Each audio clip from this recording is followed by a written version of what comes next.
See? Wait, so who's going to be like... Do both of you have the thing open? I've got it open as well. Hey guys, that's me, Ramadi, and welcome to episode 14. Dad, you act like you're going to go with it. We're back here with Mr. Jubba and DM. Hey, Unfortunately, our boy okay. DarkStarGraver, he ain't feeling well today. So hopefully we'll have him back for next week. He's the first one that tapped out, mate. He's the first one to first go. one tapped out. Maybe it Tapped could be out. Corona, Sounds could like not be, he's but really let's well. wait and see. We hope he gets better soon. Shout out to Costa. So how you guys been this week? I know that Dan's well, actually finally finished uni. I've had a good What week. a man. What a man. I've had a good week. Finished my masters Oh man. on Wednesday, submitted my final project. So I've been chilling, I've been unwinding, relaxing. Winding, all yeah? all the stuff I wanted to do that I couldn't do because I was still studying. I was watching movies, doing nothing, playing Xbox. Doing nothing feels good, man. It's good. Sometimes you just need to do nothing. Doing nothing and not feeling bad about it as well. Not feeling bad about it, exactly. Well, And you've worked hard for the past how many years anyway, so you deserve it. Yeah. Only So, past 4 years, innit? We don't count Dan's college experience as working hard. Right? Well, I'll tell you, A-levels was harder than my past 4 years at uni. Legit. A-levels was for sure harder than university. A-levels was That hard. Point It of was so mine. stressful for no reason. It was Yeah, why was was it a that lot. hard? Like maths? Like why they make just it so hard? just the way the format of the way they do assignments, everything going on in like a few exams, everything. Yeah. You know, It's a number of things, right? Number one is like the jump from GCSEs to A-level. and then like GCSEs isn't really that difficult in retrospect, but A-levels is really hard. And it's also the fact that in A-level, you have 2 years to really go into depth within one topic. But the thing is, you have to go into 3 or 4 topics into a lot of depth, which makes it to get you ready for university, which makes it extremely difficult. But it's good because it's difficult and university doesn't shock you. University is like, okay, so it's a good thing. Because if it was too easy and you go to university, it's like, it may have been too hard and you struggle a lot. Do you know what I mean? So it was calm, to be honest. It made sense. That's what I've always wondered. Like, you know, those international students who did like 10 subjects for like A-levels or their equivalent. I don't know how they did it. well, Yeah, Like, it's equally as difficult as well. I think that's BS, man. I don't know. Yeah, I don't know if it equates or that they have exactly the same format, but just with more subjects. Because that's undoable. You can't do that. Yeah. 10 subjects. Legit, it's impossible. Like saying it's like taking 10 A-levels. That you can't Legit, do. and that is literally is impossible. And like you look at them, and they're not exactly the brightest bunch. Well, we can't go that far. Well, not all of them. No, I'm just no, saying, no, like, no. Most of them not seem that- like they know what they're doing. no, but there's not a gap in intelligence as much as there should be between us and them. If Should they there don't be? really do that many. As much as they should be, should there be a gap in intelligence? Because if they did that many, then you would assume that they're Okay, clever. I see what you Do you know mean. what I mean? So, I see what you mean. yeah, but it is what it is. But R.I.P. Koshna. Can we say RIP? What? Me and Tarek said Why are you earlier. putting that into the air? What? R.I.P. What do you mean? You're trying to manifest that, huh? I'm not trying to manifest R.I.P. I'm just saying. You just said it. Huh? I'm not trying to. It Words doesn't mean have- I'm trying to manifest. You know, words have power. You know that, right? Huh? Try it. They do have power. Yeah, you're right. Mm-hmm. Innit? But you don't know what I meant by R.I.P. What do you mean? What did you mean? He's gonna make up on the spot. Go on. What 5, R.I.P. 4, What I meant actually 3, by R.I.P. was 2. wrapped 1. in peace. Oh. Because he's a rapper, so it makes sense, right? That's what you meant. Yeah, rap in peace. Because I know he's rapping right now, so rap in peace. That's Gotta what I meant. give it to him for his spontaneous thinking. But pray for Brilliant voice. Koshna. Let's hope he gets better. Yeah, we hope. Although he may be lagging because I saw his Snapchats yesterday. He was at the BLM protest and he went to a restaurant. So I think he may be, just calling it a day for today. It could have been the restaurant. Ate some dodgy. Salmonella. There have been a number of coronavirus cases in Portsmouth. So Really? there have been, yeah. Even in like primary Harry told school, me my the brother other was telling me like 2 teachers. They were Yeah, tested those positive for corona. yeah. Legit. Teachers Teachers. in Yeah, school. teachers in primary Primary school. Wow. primary school. It's not looking Oh, good. yeah. So we need to might as brace well ourselves start for the our second wave. first topic off Yeah, the today government. Is it the government? What's the? with corona. I was gonna say though, like the new restrictions on just 6 Yeah, people. go for it. But What do you like think? I was thinking because before this, I just came back from basketball, and I'm thinking we're not gonna be able to do that. The court was packed. There's people all over the court. So is it from tomorrow? That's not gonna be happening. Apparently, you're allowed to play team sports though. That's what one of the things said. It said What? you can be in bigger groups than 6 if you're playing a team sport. That makes no. That makes no sense. That doesn't make sense. Because if they did a blanket ban on more than 6, then it makes sense. Oh, my Wi-Fi. But where did you hear that, Tariq? It said, read it in an article. It said it listed them all down. So that's why like you see all these memes now of people dressed up in school blazers saying, "Oh, I'm gonna go meet my mates." Because apparently, if you're going to school, you can be in groups of larger than 6. So what do you think, though? What do you guys think we should do? Is this a good idea? Do you think we should do more lockdown measures? Or do you think we should just carry on like normal and see where it goes? I don't know. Austerity kills. Yeah. Sorry, austerity kills. Corona also kills.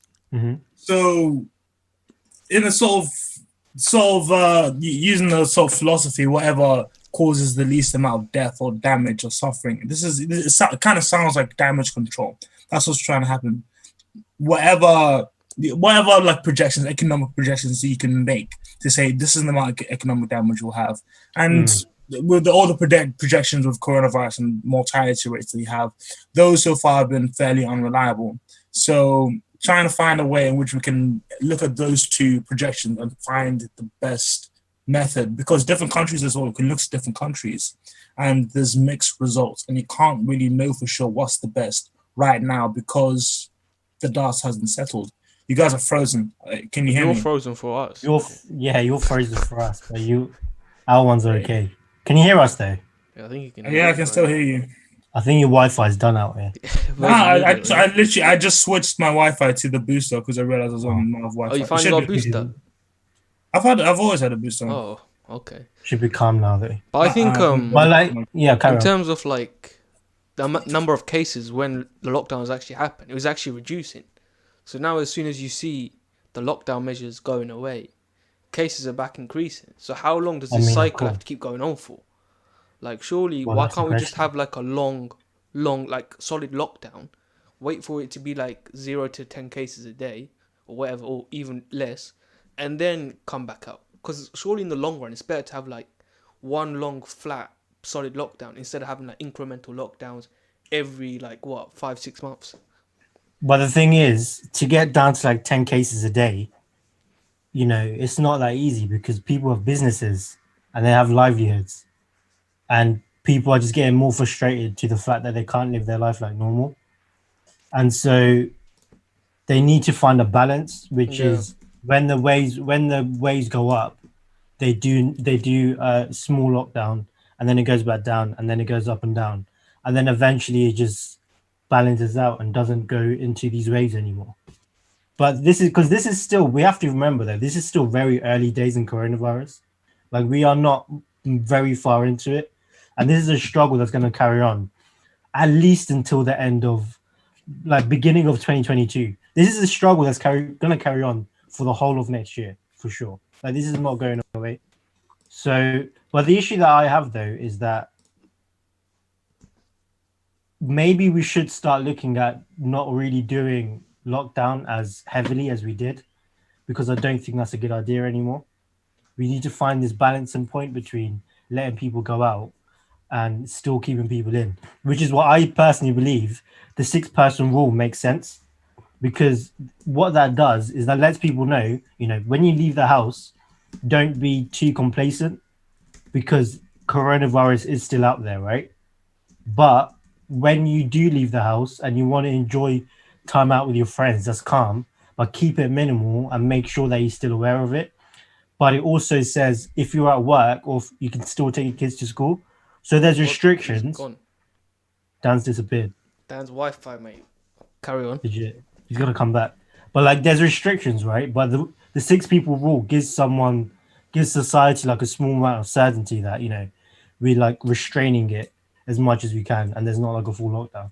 I think it's good news, to be completely honest with you. I don't think it's like, I can see why they did eat out to help out on all of these things to boost the economy, which makes sense. Yeah.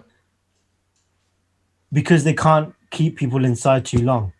And the other question is, which hasn't really been answered, is how many people are really being affected by coronavirus and dying from coronavirus? That's a good question because they did some research in America, right? And they saw that only 6% of the people that died was actually from coronavirus. Purely from coronavirus, right? And everyone else that died wasn't purely from coronavirus, but they had past diseases. 6%, right? So in the UK, Dan, you're muted. In the UK, right, it's like we don't really know how many people are dying. Because I think even the records they did beforehand, they involved like all other deaths as well. The scary thing is, though, there's an increasing amount of people that think this is all a hoax and that coronavirus is a myth. There's a lot of people thinking that right now. If you go online, look at comments, look at videos, look at how people think about coronavirus, a lot of people think it's a myth. So, like, I nearly saw myself going into that thing because I was like, you know, I haven't really heard about much coronavirus happening in my personal life. There's not much. But then I actually know in America, a distant relative of mine in America passed away recently. He had coronavirus and he has 2 children that also got coronavirus. So they got really ill and he unfortunately passed away.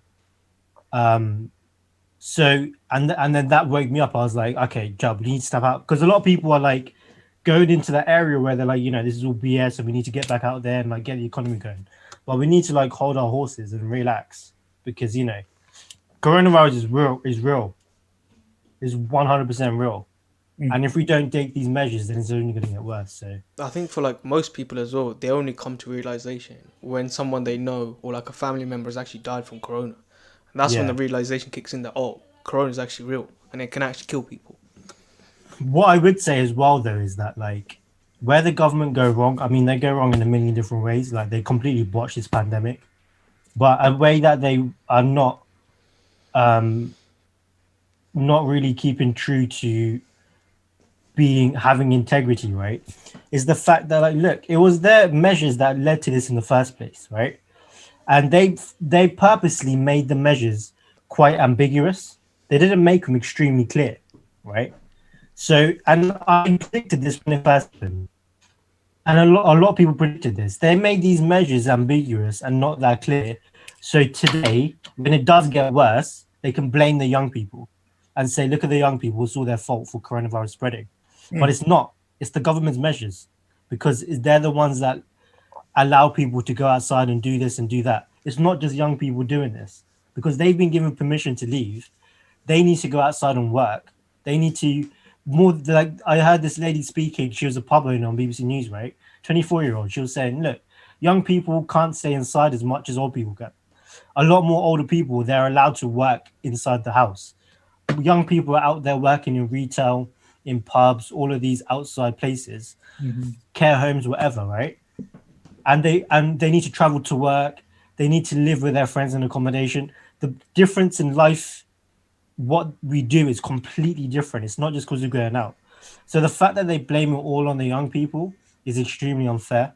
And I think the government needs to take accountability. Like, look, as a country and as a government, we are making these changes because as a country and a government, we are doing something wrong that's leading to increased cases, not just put it on one sect of the population, which is young people. Because I even think, and it's destroying the morale, really, of like young people. Because I think even when they did the initial guidelines, right, you even had like government officials themselves not even obeying them. Like that guy who was it, Dominic Cummings. He went on like a road trip. He went on the road trip with saying that he had to go drive his car because he wanted to test out his eyesight. Yeah, like things like this. It's ridiculous. Like, absolute joke, mate. Do you see that? There was a Specsavers advert, right? I don't know if it was real, but it was a billboard with Dominic Cummings. No, it was just Specsavers with this guy on a billboard, and it says, "You don't need to travel 60 miles for an eye test." It was just funny. Oh my! And that was for Specsavers as well, so that was hilarious. But like, that sums it up really, innit? Yeah, I mean, you know, the government need to take, the government need to go like, they need to take leadership and really lead the country to what's best, and they're just not doing that. I've given up all hope. I don't think this government is really like cut out. Like, I don't believe in the Conservative government at all. So, you know, and they're just so. On that, Dan? Well, the other option is the opposition. So Dan, what have you heard about them dismantling the public health thing? England, Matt Hancock's gonna replace it. The National Institute, I don't know. It's basically they're renaming Public Health England and shifting. Just move. They'll move this thing here, move that thing there. That's it. But it's becoming more of a government agency, right? Yeah, Public Health England is already a government agency, super but government even more like monopolized. The thing with that is, I don't know how they're gonna do it, so we still need to wait for it to be announced. But this is something that's happened before. Public Health England, before Public Health England was the way it was today. It was completely its own separate sort of entity. I might be getting this wrong, but I think it was its own separate entity. Then it was integrated into government. So it was taken. It was either taken from local authorities out and made into big government, or the reverse. So big change like this have happened before. But I say big as in like the scale, but in terms of the actual change that's made, I'm not sure. But yeah, I don't know. I have to wait and see what they actually change it to. You know, I think it's also the fact it's a complete lack of accountability. They're trying to shift the blame onto Public Health England when really they were the ones that are trying to help. Yeah. So if they're trying to blame them, why are they then changing the name of it? To show that they're doing something. Marketing, yeah. Oh, okay. Like taking it by force, innit? Yeah. Do you know what made me laugh this weekend though? I saw Donald Trump. He was doing a rally. And mate, you love your Trump rallies? Mate, he doesn't. And then he was like, you know, these border agents, 50% of them are Mexican migrants, you know? I even know some of them. Jose, Juan. And I was like, oh my God. Yeah, that's hilarious. He just called these Mexican migrant border agents, Jose and Juan. Oh my days. And I'm not shocked, you know. If you see all the Donald Trump rallies, you know, it's clear that he's going for the law and order president, and he's completely against the BLM protests. Yeah. And he's just trying to tell people, you know, when I get into presidency, when I carry on being president in the next 4 years, then I'm going to get rid of all this protests and all this BLM, and I'll bring our country back to where it was. MAGA, you know. And like they're trying to and the thing is, his supporters are dumb because like, bro, these protests are happening under his presidency. Like, how are you gonna vote this guy in expecting to fix it when he hasn't even been able to fix this, and this is under his presidency? But does he get like makes more no powers? sense. Yeah, because if he gets elected again, does he get more like powers to do stuff? Well, he's saying that he'll get rid of any like, you know, all of this nonsense, but he could get more power because at the moment governors for individual states, they mostly decide what goes on in the state, and then the president has his own sort of role. I'm not sure how it works, but the thing about it though is that like he's gonna, unfortunately, even if he loses, then he's gonna say the election was rigged. So there's gonna be like mass protests and chaos either way. I keep seeing something about the postal service, the American postal service. Do you know anything about that? The controversy surrounding that? I think basically like mail-in voting. It basically, if they do mail-in voting, then he says that it's going to be rigged in the Democrats' favor. Why? So he doesn't want to do mail-in voting. I think it's due to the demographics. Mm-hmm. Like if I think they did the research and they found that if they do mail-in voting, then more Democrats are going to vote than Republicans. Republicans. Apparently, I'm not too sure. So he's not really into the whole mail-in voting thing. But thing is, at the end of I'm not even a Joe Biden supporter as well, because Joe Biden is half asleep, and he Joe Biden, every interview he does, genuinely, this isn't even a joke. He doesn't look like he can string a sentence together. He doesn't know what he's doing, and the fact that you have this man going against Donald Trump is not a good. It's mental. What happened to the other old guy, but the one that's Bernie actually Sanders. the one that doesn't have dementia? Bernie Sanders. They got him out of there, bro. They ain't gonna let him. Yeah, but why? So I remember so early him pulling out of the race. Yeah, because he had no chance. Really, against Joe Biden? Yeah, he didn't. That bad? Yeah, like everyone in the Democratic Party backed Joe Biden, basically. But Bernie Sanders, they just, I don't know, man. It's going to be absolutely crazy in America. I'm telling you, man, this is the beginning of the downfall. Yeah, 4 more years looks like. I don't see it another way. It's not even just 4 more years. It may be more than 4. Yeah, because Donald Trump was like, look, I deserve another 4 after this 4 because of what they've done throughout the past 4 years to me. I'm like, wait, what does that even mean? Like, what does that? Like, what is happening right now? Well, mental. It's the beginning of the end, isn't it? Legit. And you know what else is the beginning of the end? Have you seen the wildfires in California? No, not. I've heard, but I haven't seen what's. Oh my days! Going on. They literally look like. So I watched this interview on BBC, and it was literally 11:15 a.m. and the sky was orange. Yeah. And they all had masks on. It literally looked like the apocalypse. It's actually crazy. And it's due to, people are saying it's due to global warming, which global warming definitely sped up the process of these wildfires. And I think 30 people, unfortunately, have passed away in America due to these wildfires. How long have they been going on now? I don't know. I think I've seen it on the news for the past month. I heard in the news, right? 2-3 weeks. It was from like a gender reveal thing. Like it caused. Apparently, yeah, one of them. Oh, what? Like from a gender reveal, it caused the fire. Gender reveal? Like those things when someone a woman's pregnant, like a baby shower. Yeah, I think they had like a firework. I don't know what they did, but yeah, apparently it caused. The thing with California is there's so much dry wood, especially during the summer season. There's so much dry wood, so much. Every year there's always fires in California, but that's a natural ecological process. There's fires. It clears out the dead wood, and then new stuff can grow. Yeah. But it sounds like the scale of these fires, and I think this is true, the scale of these fires has been increasing year upon year. And you could say, okay, yes, it's global warming or climate change, whatever you call it.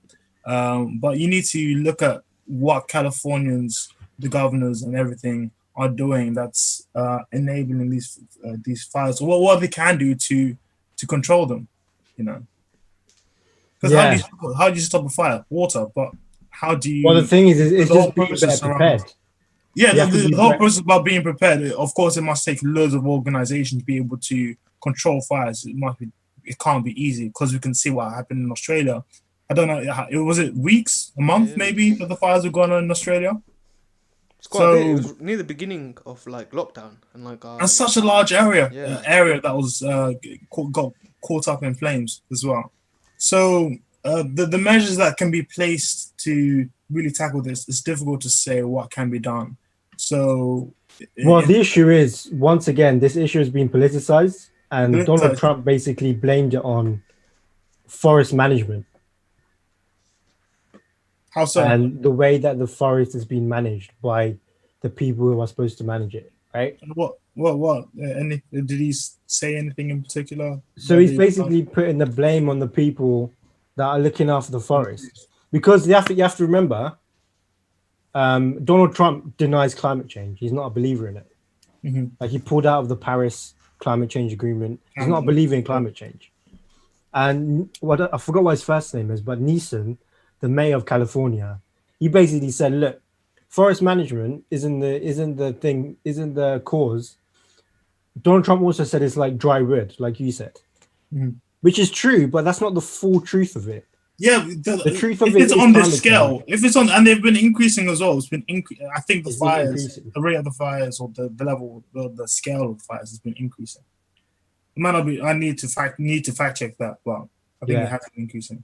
It's also important to know in November 2019, Yeah. Mr. Trump made similar comments when he threatened to cut federal aid to California fighting the wildfires, saying its governor had done a terrible job of forest management and should get his act together.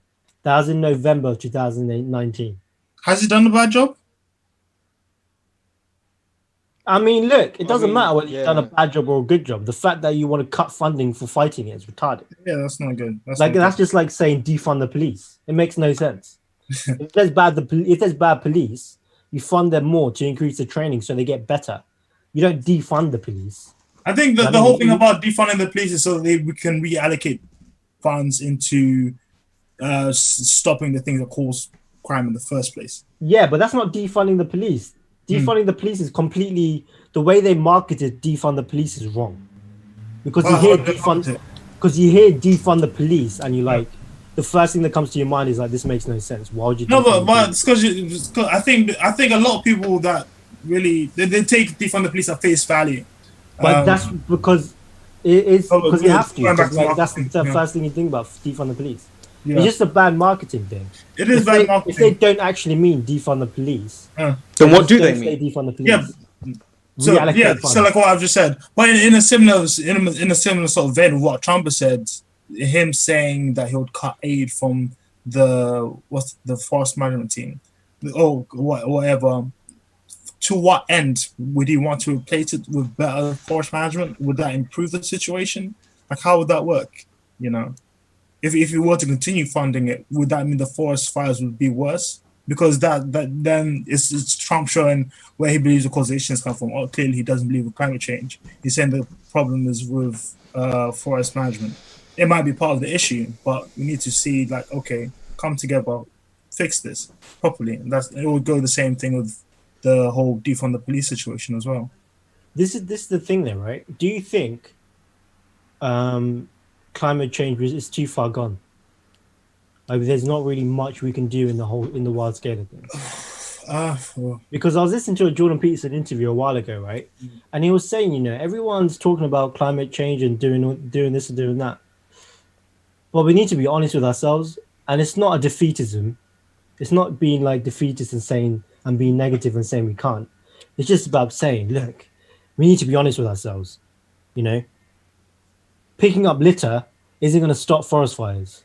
Like, we need to take some like drastic action, drastic measures to do it, and no one's coming up with a solution. And that's why people aren't really backing what Greta Thunberg is saying, because she's saying all this and doing that, but it's a lot more. The climate change is such a difficult thing to do, and it's just extremely difficult to solve it. And the question becomes, okay, so we're not gonna, even if we go to renewable, there's still a lot of things that need to be, like, renewable resources aren't, for now, they're just not enough for the economy to keep running. What's the main causes of climate change at the moment? Fossil fuels, burning of fossil fuels, burning of fossil like factories and things. Yeah, so cars, Planes, burning petrol, diesel. As soon as you started the technology era, game over. I think no. Whoa, what do you mean technology era? Like technology era, by industrial the industrial revolution. That's like the main starting point, and then off from there, like factories burning loads of coal and stuff like that, and then you get more cars, and then planes, and then on and on and on. And killer robots. It's difficult. Like whether it can be changed now, but we have to try. We have to find. There needs to constantly be the hope to find solutions to tackle the biggest problems in the world. Yeah, but we need to stop. I think everyone knows that it's an issue, and we need to just I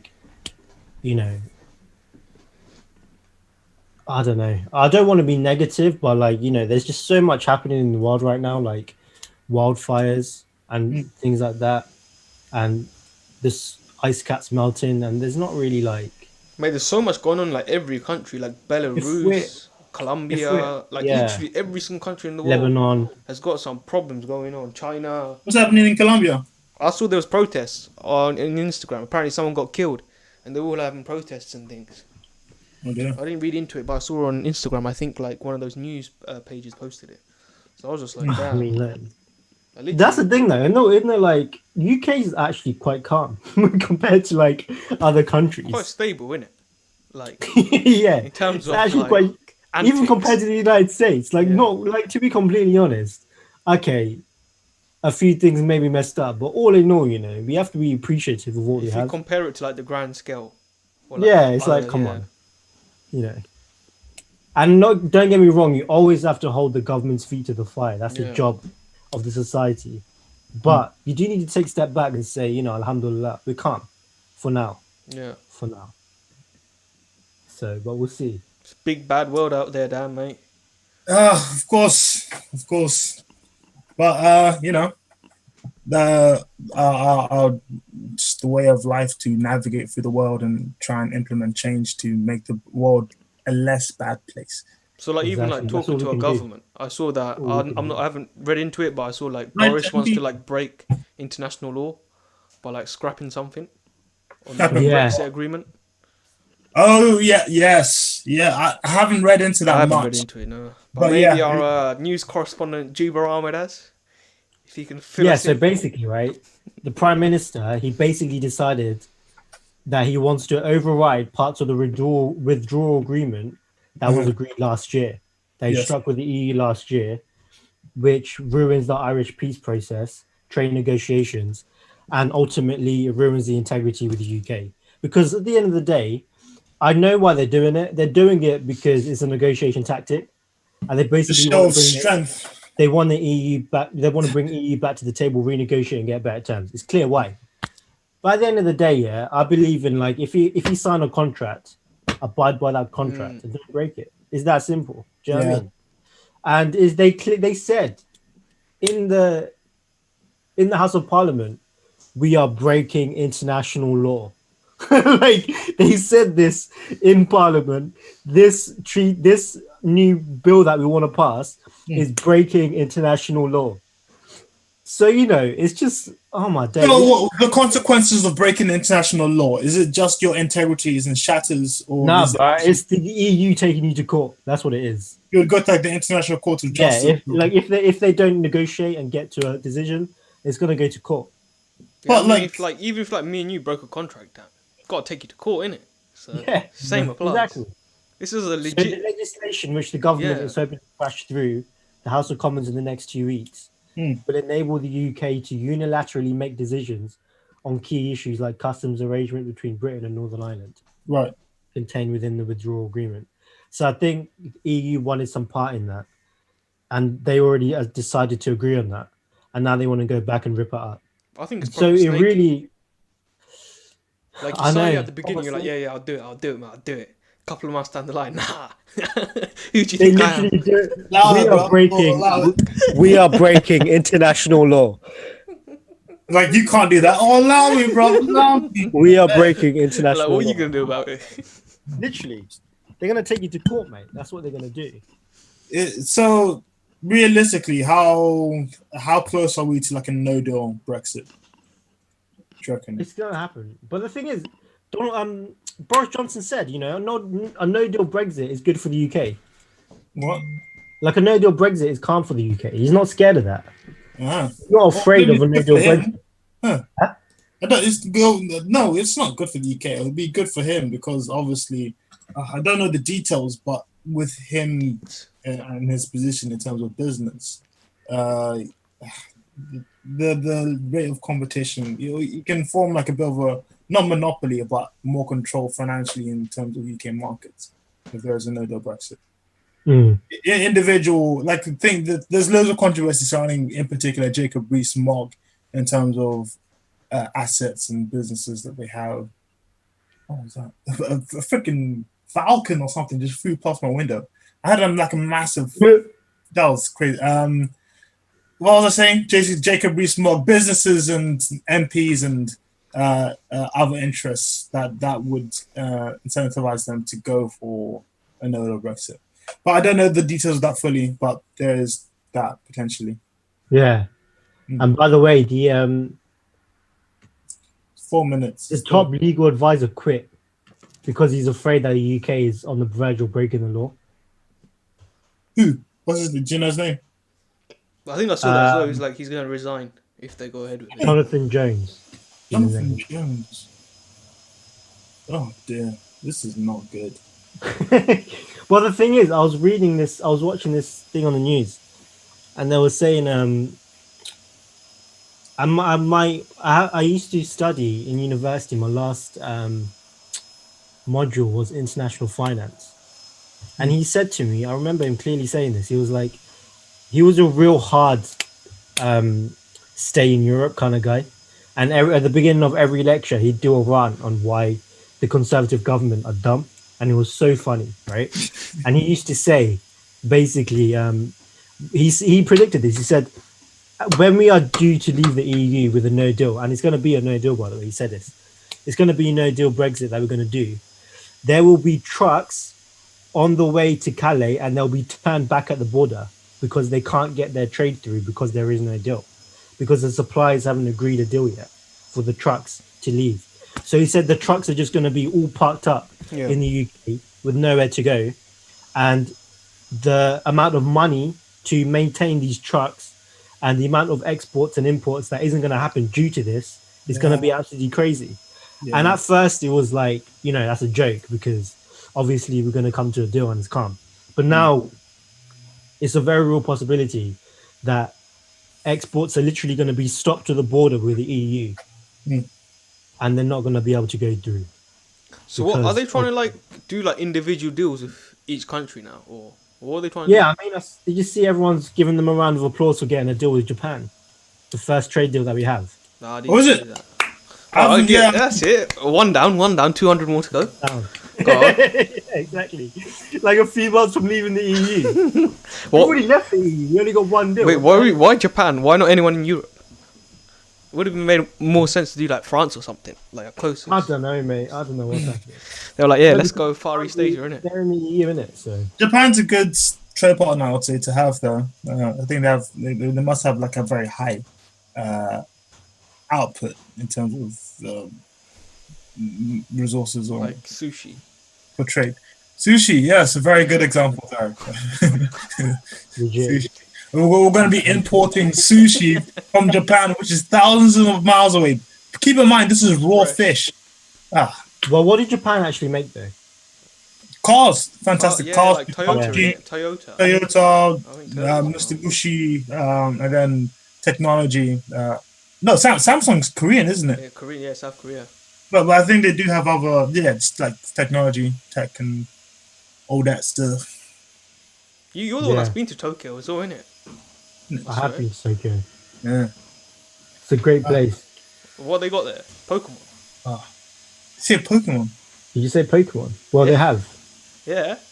Japan's a weird place. It's really weird, right, to go somewhere where everyone looks the same.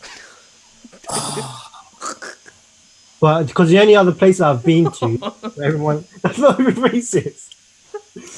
The only place I've been to where everyone looks the same is Bangladesh. And I'm Bangladeshi, so it's not really a shock. But you go to a different place and everyone is the same. It's amazing. Like in London, you don't have that. Everyone's diverse. Oh, dude. I can't believe you just said it's amazing. Like you're trying to make it... No, it's literally a different world, bro. It's literally a different world. Bro, I don't understand what I'm doing. I don't understand what's so wrong about it. All right. Oh, wait. Anyway, it's less than 1 minute left. We'll make a new one, and we just talk about China and the Uighar Muslims and wrap it up. Yeah. Insert a little ad break now at the moment for the viewers. So once I make a new tab, ad insert it.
This podcast is sponsored by Pataks.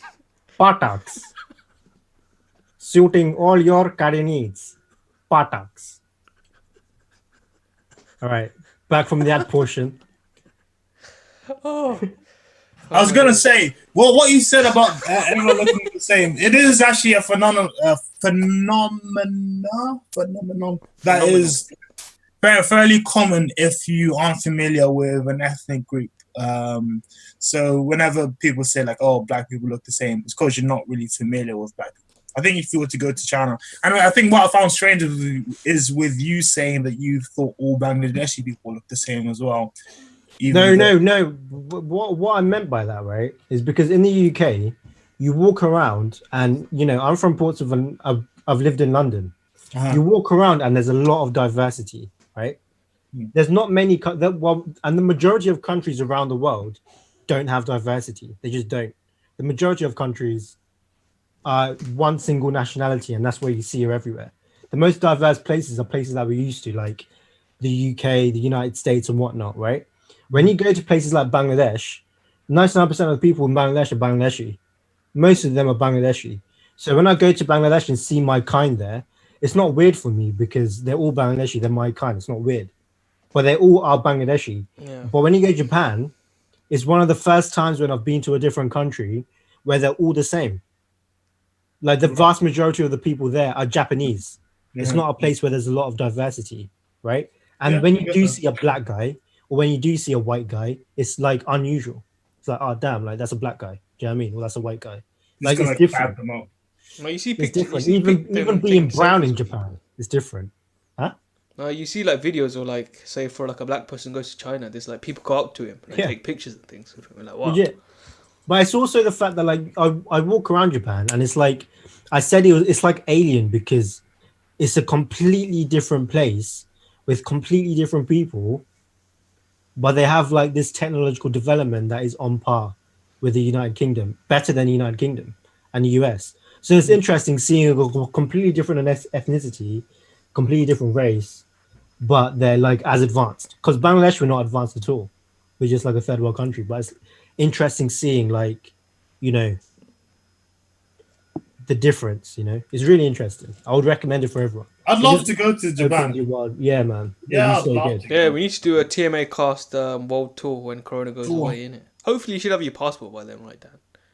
And we can go. We're still praying for Dan's passport. Well, yeah. We need to do like a world tour, go to like all the different hotspots from where our current fans affairs hotspots, yeah? Yeah, exactly. Comment down below where you're from and we'll visit your country. 10,000 likes. 10,000 likes still. And we'll go to Japan. Tokyo. First class flights.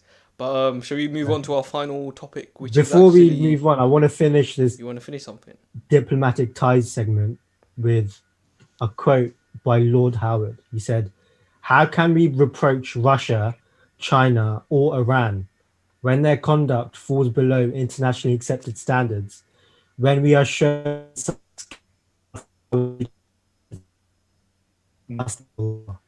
True, it's very true."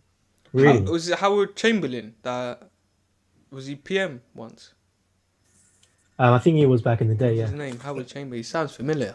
Oh wait, From is this a history. No, recent this quote isn't or Howard an old Chamberlain. quote? Yeah, I was gonna, because that dude must be dead. Surely. Yeah, Oh, I thought this was a quote from like back in the days, isn't it? oh my days. No, I thought it was a quote from. It would make sense if it was. Churchill. Tarek, you need to take life in the UK test, mate. Bloody hell. Oh, mate, don't. My mum knows more about UK politics than you. My mum asked me today. She was like, "Oh, so Tony Blair's Labour and John Mayer is Conservatives." I was like, "I don't know." Who's John Mayer? I don't have a clue. Who that is. Exactly. Former PM. He was PM before Mate, Tony Blair. Blair, mate. What? Mate, that guy. Mate, he just needs to shut the hell up. Innit, Forever. why is he butting in after sending? We went to Afghanistan or Iraq, was it? The Iraq war. Yeah. He was like, "Yeah, we'll go to war with Iraq," because his buddy George was like, "Yeah, Bush. I'm going. Come with me." He was like, Yeah, "Yeah, let's go." why is he not locked up? Innit, he's international war crimes. I saw. International war criminal, yeah. Yeah, he's a criminal, mate. Why is the criminal chatting about giving advice? I don't understand. Yeah. I don't know. He just needs to shut the fuck up forever. Anyway, what I really want to talk about this episode, right, is the Uighar Muslims. Things are a lot of publicity right now. And here on the Tmacast, we just shine light on the most important topics. Exactly. Especially ones that are affecting and oppressing Muslims all around the world. So have you guys heard anything about this? I mean, of course you have. Yeah. So what I know at the moment is that they've got concentration camps. And from one of the webinars me and Jubba attended a couple of weeks back on Sapiens Institute, the aim of concentration camps is to dehumanize people. So when someone actually goes about killing someone else, they don't see the other person as a human. So for example, in World War II, right, the Nazis, they used to give stars to the Jews. They do these cartoons of big noses and things, just so their soldiers would not see them as human and make the actual act of killing them a lot more easier. So at the moment, we haven't reached the stage of extermination camps, but currently it's concentration camps. So this is why it's a very pivotal moment that the whole world addresses this situation which is going on right now to make sure it doesn't go any further, to prevent another Holocaust basically happening in our own lifetime. So that's why here on Tmacast we're discussing it, because it's a topic that needs to be discussed and addressed. Well, what do you think world governments should do, or the national government should do? Well, before we discuss about the actions that we should take, right, we should break down exactly what's happening. So basically, more than 1 million people so far at one point have been sent to concentration camps in China, right? And the majority of them, they come from the Xinjiang province, right? So the Uighar Muslims, they're like a different ethnicity. They're like a different type of Chinese, basically. So the 90% of the people in China are Han Chinese. So they basically have really bad views about these Uighar Muslims. So they call them robbers, they call them thieves, because they have a completely different cultural way of life than the normal Chinese person in China, right? And they also, obviously, because they're Muslims, because they believe in one God. And increasingly, China is becoming very secularist. So it's becoming like a really atheist place. They don't believe in God. And they basically not look down, but the government is trying to indoctrinate the people into thinking that there is no God. Which, by the way, right, they've tried this in communist Russia, right? They've done this in the Soviets, right? And what they found is after decades of trying to get God out of the minds of the people and to make them atheists, it's impossible. Because at the end of the day, it's the natural disposition of the human being to believe in one God. So if you go to Russia now, there's a lot of Orthodox Christians and there's a lot of Muslims, and the vast majority of them aren't atheists anymore. And in the 20th century, it was one of the most, they tried to wipe out religion. So it just goes to show that eventually what will happen is that the truth will rise to the top and that atheism will diminish and will go away, because it's the natural disposition of the human being. I think people, yeah. So however much they try, we need to have that faith that it is not going to work. And this is part of God's plan to fulfill the divine decree, but that it's never going to be successful, however much they want it to do. You're never going to wipe out religion from the world. It's impossible. So people believe in what they're attracted to. So for the vast majority of people, so it doesn't critically apply to religious people in particular, but if you are attracted to the divine or believing in something that's above you, yes, it applies perfectly.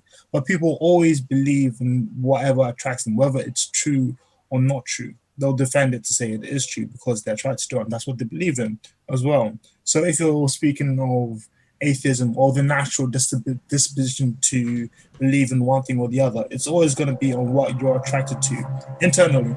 So, sorry, did you guys hear that? Summerstown, yeah. Summerstown. Yeah.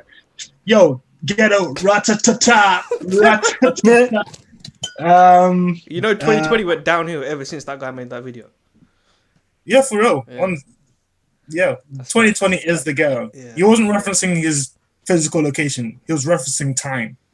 You know, freaking Einstein's. Hey, Dan, carry on. Yeah, carry on. Go back to Dan's going on a tangent.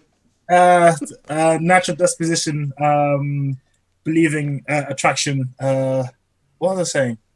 You were saying people believe in naturally what they attracted in what to. they're attracted to. So this can be sociological, this can be philosophical, this can also be like psychological as well. What makes you psychological? What gives you comfort? What makes you feel good? Sociological, what your family, your culture tells you.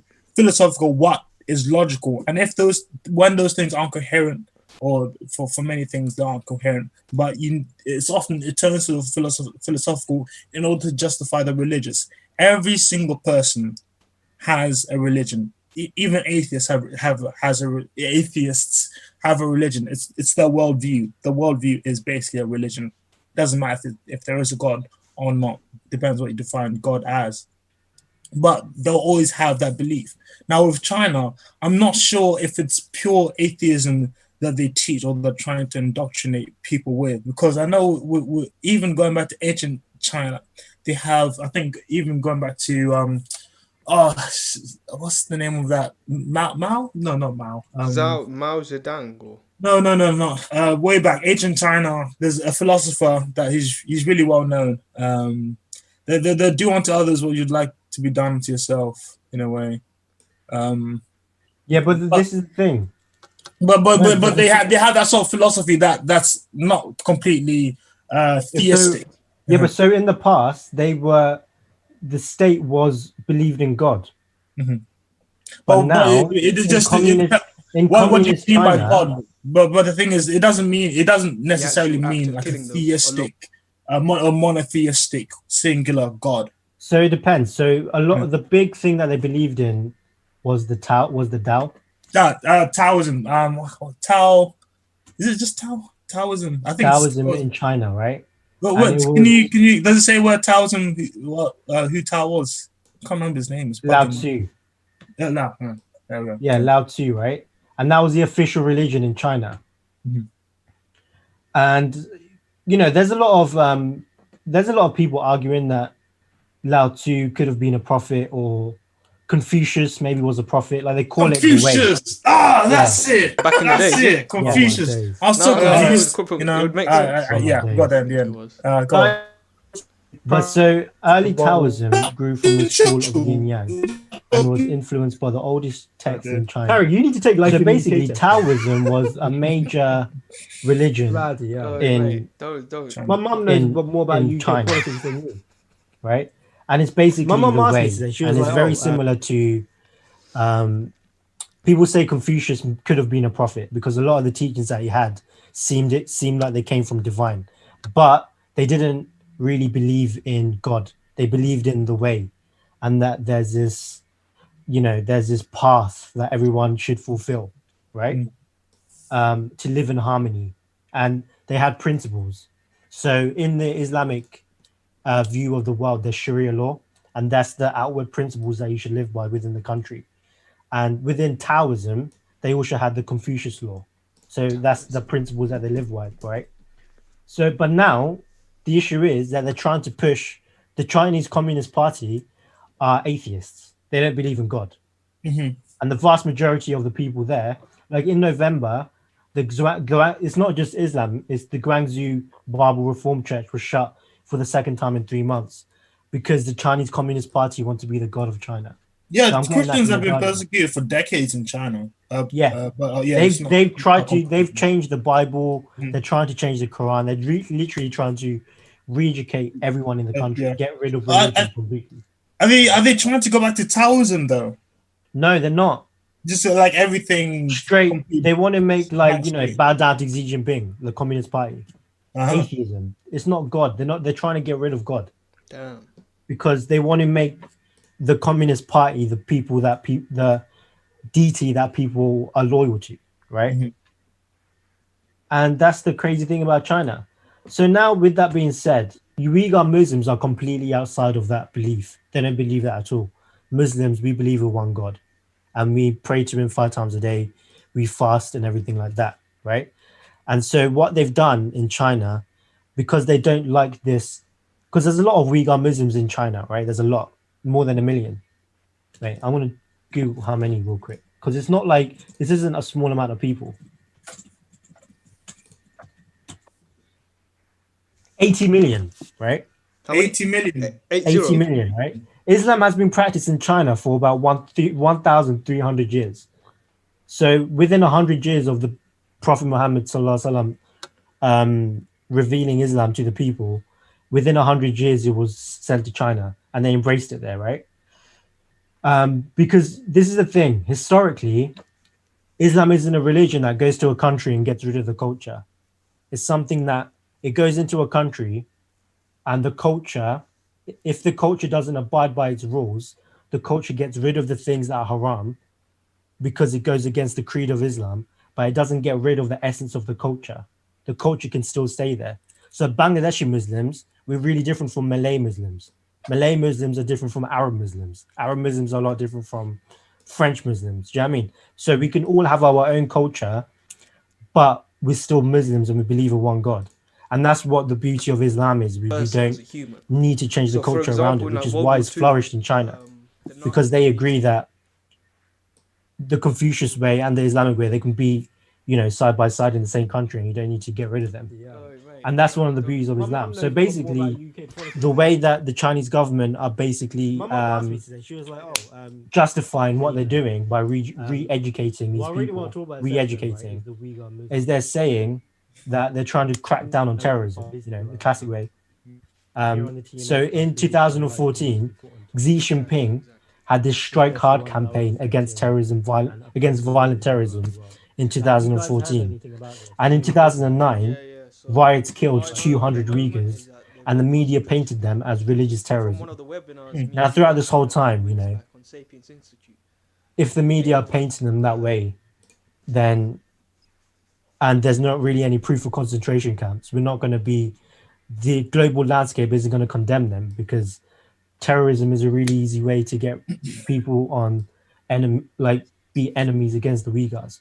But the thing is, it's just not true, because they're painting 80 million Uyghurs as potential terrorists. That's why it's all about the dehumanization.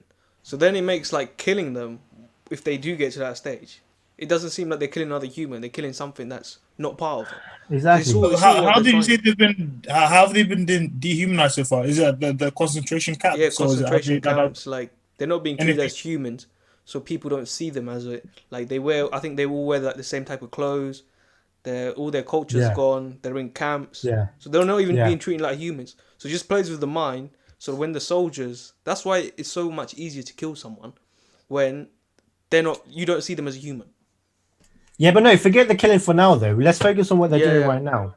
And what they're doing right now, right, is so they basically justify putting these people in camps, right? And so they have behavioral indications of religious terrorism. So it's important to understand. In Xinjiang is one of the most surveillance states in the world, right? In the world. So they have so many cameras. They're constantly on you. There is zero privacy in this place. And if you Google this place, it is crazy. It literally looks like a camp, right? So there's indications of so they have these indications of religious terrorism. And these aren't just if you message someone in ISIS in Iraq, these aren't plain terrorist signs that someone's becoming a terrorist. They're simple things like people who, this is real, people who store large amounts of food, people who smoke and drink but quit smoking suddenly, or those who buy or store equipment such as dumbbells without obvious reasons. Dumbbells? Right? Yeah, so it's these dumb behavioral indications that they're using, and they feed it into a system, and then it monitors potential threats. So within 1 week, 24,000 people are suspicious, and 15,000 are sent to re-education camps, despite having committed 0 crimes. So I heard the Chinese minister saying, these are people that we think would have become murderers and terrorists, but they have done nothing yet. So they send these people to the camps, and other reasons are like they send them to camp because they grow beards or they fast, even if they apply for a passport. So Daniel, if you're in China, mate, you'll be sent to one of these camps because you apply for a passport. Right? I think we all would be, right? Oh, for sure, look at us, right? So they literally re-educating these people, and they're brainwashing them. So they have to wake up and they sing these songs, and they have to like bow down basically to the Communist Party, right? They're fully concentration camps. I'll give you an example, right? So each woman, this is an example from a woman that was part of these camps. Each woman, they got 2 minutes to go to the toilet, and if they weren't quick enough, they get shocked with an electric baton on the back of the head from the toilet, right? And then after that, they have to say thank you to the guards for doing that and for disciplining them. Like this is, and you know, we've seen a lot of heinous videos on the internet. I've seen quite a few where they're literally getting beat. And like what they're showing us on BBC News and Sky News is not the worst of it. You know? There's a lot, you know, it's really getting bad out there. And couple that with China forcing abortions, sterilizations to reduce the population. And they're literally trying to wipe these Uighur Muslims out. And they claim that they are trying to assimilate an ostracized community because they're different. But that is literally the same. And that's just the PC way of saying we're trying to get rid of a whole ethnic group. And we're trying to get rid of a religion completely out of the society to make everyone Han Chinese. And so, you know, there's been global criticism, and criticism has led to a number of positive things, like them closing a few concentration camps, right? Have they actually? They closed it. Is that verified? Yeah, but now they go to forced labor camps instead. Was that the same So, thing? no, labor camps are different. They take you. Labor camps could be potentially considered worse. Yeah, but 'Cause they probably don't tell the full story of what they do. It's probably course like not. similar, same thing they do. No doubt. So Just more than named 80,000 people have differently. been sent to labor camps away from families, and there they get treated like absolute dog shit. They completely get indoctrinated. They're not allowed to pray or anything, of course. And the shocking thing about this, right, is that this isn't just communist China doing this stuff. There was a report from, I need to find this report. There's this new report titled Uyghurs for Sale from the Australian Strategic Policy Institute, right? And it reveals a vast network of companies complicit in the mass detention of Uyghurs and other Turkic people. So there's been 83 brands listed in this report as being connected to factories. As being connected to those factories using forced labor. Like Amazon was one, right? Amazon. Of course, Amazon's one. Nike. You got BMW. I'll name a few, right? You got BMW, Gap, Geely Auto, H&M, Jaguar, Lacoste, Nike, Mitsubishi, North Face, Ralph Lauren, Puma. So these are all like retail companies. And Disney basically filmed Mulan in Xinjiang, which is the exact place where millions of Muslims have been imprisoned. I've been boycotting. I'm fully. You got boycott Disney as a whole. Maybe we need to boycott all these companies. Yeah, all it's of just crazy. Like it's just like, you know, it's just the lack of humanity and the like. How are those actors filming in a desire. place where there's people in concentration camp? It's just a complete lack of humanity, really. It's just what these societies become. You know, we've become so like me that we can't even focus on the injustices happening, and it's really messed up. You know. It's something that always happens. It's the in group versus out group mentality. So whenever we establish the in group, the out group's always going to be a threat, and there'll always be a threat to the in group. So depending on where power lies, whenever you can determine an out group, you're always going to want to try and control them or limit their ability to take or limit their ability to take power. So if you're putting them in concentration camps or saying these people are a threat to our way of life, people are going to buy into that because they're part of it. That's who you're going to identify with your in group. That's natural information that you have. And then going back again into what you believe, sociologically, you will believe in what your culture tells you because that is formed within your in-group, and you'll be attracted to what the people at the top of your in-group will say to you. Or you're more inclined to believe what they say, you know. So even when you see this clear and obvious signs that something bad is going on, you're inclined to turn a blind eye and just say, "Oh, it's because they're terrorists," or "Oh, it's because they." I don't even know what the other reasons were that they gave. Well, it's because they're different. Because they're different. That's what it comes down to, isn't it? Because they're different. Yeah. And they're willing to not bow down to the Communist Chinese Party. Mm-hmm. And they rather bow down to God. So, you know, it's just all we can do, right, is really raise awareness. Yeah. And, you know, I pray for them, you know. I pray for like suffering Muslims all around the world. And I genuinely believe, you know, a lot of people, the modern human being wants to think that prayer doesn't work. But, you know, prayer does work, especially from sincere people. So we discuss about the actions that we should take, right? We pray 5 times exactly a day, what's and it's a happening. blessing. So basically, and that's more than God like right. a million people use so this far world to pray at to one the Lord point that created you, have right? been sent to concentration camps like in China, people right? And seeing these And videos. And you know, you see, I've seen a video on the past weekend. This guy was just shouting Allahu Akbar, and he was getting beat by 3 Chinese people for saying that. And I'm like, oh my days, this is crazy. And this is happening in the 21st century, you know. It's just sad, man. But at the end of the day, you just need to have faith and understand that it's all part of God's decree and that this had to happen. Yeah, to be fair, whenever I see things about like particular, like if I bring it to Christians, whenever I see like, because especially with China, I saw a news story about a family who in communist the father was the mother, parents and a son. So the son has been sent away to one of these like re-education camps.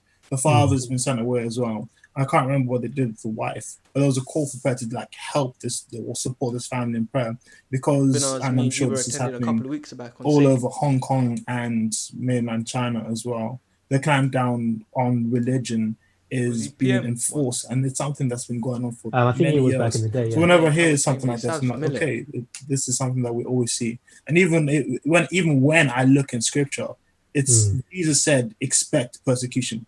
We expect persecution, man. Expect it because that's people are naturally inclined to be threatened by I don't know by people that don't conform to say you're irreligious, people that won't conform to your way of life, and you perceive them as a threat because, especially if they're saying what you're doing is wrong and has consequences. Maybe they're not forcing saying, okay, because you're sinning, you have to live here or something like that. Even when they have no like power to say or control in the society to say, oh, Christians and atheists have to be segregated. Even when they don't have power, they still are persecuted. You can look back to the beginning of the early church with the Roman Empire and how that's continued throughout church history, and it's continuing today all over the world. Yeah, 100%. China, many parts in the Middle East, Africa, less so violently in Europe, but economic violence, people losing jobs and stuff because of their faith. Yeah, it happens a lot. Just don't get why everyone can't just live in peace, you know. Just live happily. But it's because people, when you take God out of the picture, then people have no incentive. Oh yeah, people. If you just believe like the Chinese Communist Party does, that this world is it, then you don't need to have humanity. Yeah, there's no rules in it. You will do anything you need to do to get your way and be winners on this world. But at the end of the day, you know, it's just part of the process of, not unfortunately, because, you know, it's the divine decree that has to happen. And we believe in Islam, right? That if you suffer in this one because of your faith, you will be recompensated in the next. So any suffering that you do go through, it's not in vain. If you die for your religion, you die as a martyr and you will go to heaven in the next life. So we believe in that. There's something in the Bible. I think it's in Romans. The sufferings of this present age are not comparable to the future glory. But just talking about how this life isn't it. If you're going through suffering, there's something better on the other side. Stay strong. For sure. And that doesn't mean in this life we need to be passive. We need to be full throttle and go against this. Speak out against this whenever we can, because for hundreds of years religions have lived side by side with each other in peace, and that's possible, and that we believe that in Islam as well. We don't need to, there is no compulsion in religion, and we have these fundamentalist groups within Islam trying to push this one way of Islam forward. And there's a hadith by our prophet that says, beware of extremism within our religion. And, this fundamentalist way of Islam is not Islam. And the Chinese are using this one singular way to look at Islam, which isn't true. And they're using it as a justification to condemn 80 million Muslims in China, which is actually mind-blowing that people can actually have that ignorance. Did you say 18 millions? Or no, 80 million. There's 80 million. 80. Yeah. There's 80 million Uighar Muslims. So it's a big population, So we just need to have faith, that it's going to be. But you know what it is? It's also, there's a hadith that says the Muslims community is like a human body, where if one part of the human body aches, the rest of them, I'm butchering the hadith, by the way, which is bad. The rest of the body should be in pain. Yeah. So as Muslims, we need to be really aware of what's happening to our people around the world, and we need to pray for them and raise awareness for them, and really mention it wherever we can. And if you see, a lot of us right now, we're like 20, 22, 23, we're going to be working for these big corporations in the future. And we need to make sure that we always maintain that we do not want to support oppression, because in this world it's extremely easy to do that. It's really easy to turn a blind eye to all the bad things. You get so comfortable with your life, you got everything. You just don't care about anyone else. But as a Muslim, and I guess you believe this about Christianity as well, it's not just good to raise awareness, it's your responsibility to raise awareness. You need to, as part of your religion. It's not you are not allowed to turn a blind eye. You need to raise awareness and make sure that people understand the atrocities that are going on. They're just messed up. And I have faith, man. This, they can't. This communist, this has happened before. It's not gonna last. And in the context of eternity, the suffering that Muslims are going through now is like that. Flash in the pan, nothing. And that's easy for me to say, sitting here in my comfy chair in the UK. But that's truth. And, they just need to hold strong. And I'm sure they are, there's a lot of Muslims that are holding strong to their religion. And also Islam does give you the option that if your life is in danger, you are allowed to say that I'm not a Muslim. You're allowed to do that. There is a way out for you. You don't need to die for your religion. As long as inside in your heart, you are still a believer, you're allowed to say outwardly, I do not believe, if your life is in harm. But a lot of these people, subhanAllah, all these people, they do strongly believe and they're willing to die for their faith. So, but you're allowed to go either way. So, pray for the Uighar Muslims and ban Disney. That's the lesson here, mate. But what needs to be done, though? Government pressure, probably, yeah. They just need to apply pressure, and what? So governments getting the Dominic Raab to condemn. Well, I think I have seen Raab condemn. They've condemned him. Yeah, they've for sure condemned him. Which, by the way, I was surprised. I was really happy with that, though. They have condemned him because it's not this isn't like a conspiracy. This isn't something that's happening in the shadows. Yeah. This is happening in front of our eyes. It's not a secret. So, we'll see. Yeah. But it's just China just has so much power in this world now. So the majority of companies we use on a daily basis use China for their manufacturing purposes. The former big powers of the world are like toothless lions now, and China that can't do anything to China. In a sense, I think that's the trend, that's the way things are going. Just a case of how things roll. But yeah, like what we can do as individuals to tackle this, raising awareness. Especially like us, like we don't have that much influence in this big bad world. We can just use our platforms to raise as much awareness as we can, and maybe then like someone with like 1 million plus followers, they can share it and then just carry on like that. But you know what I think is more important than raising awareness, though, right?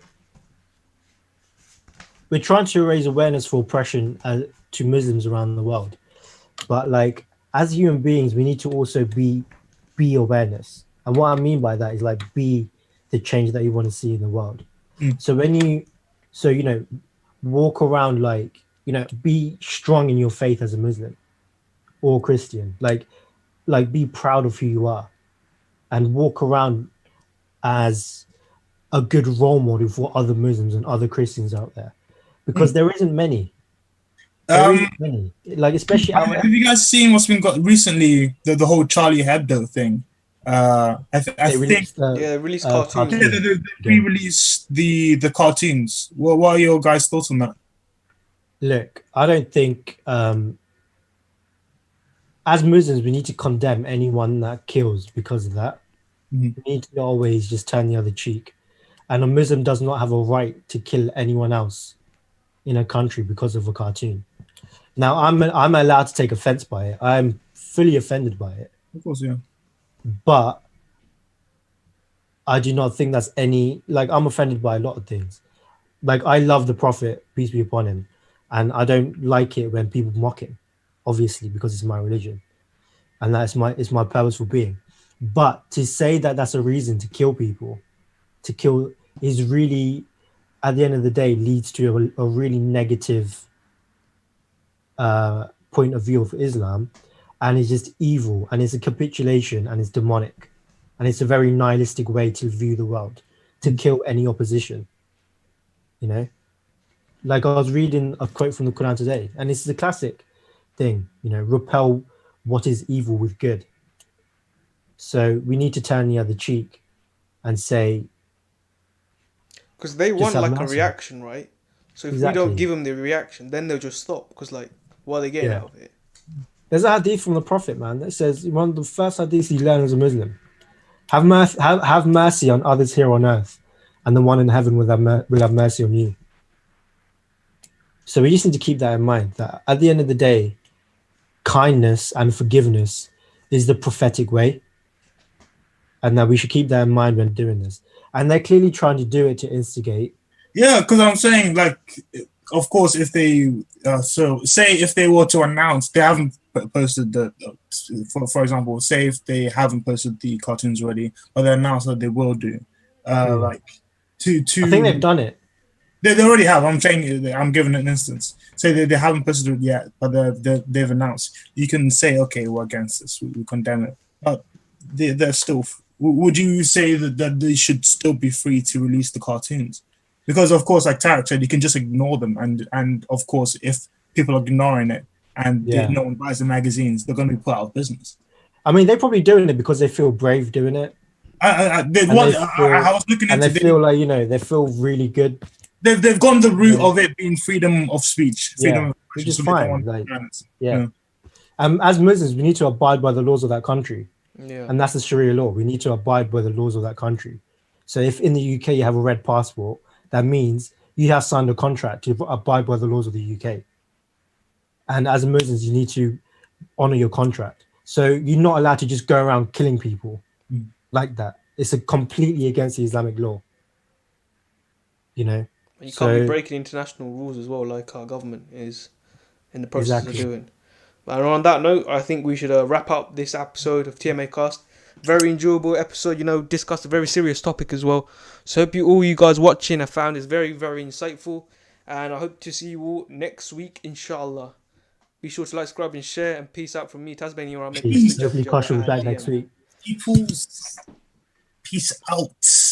Peace.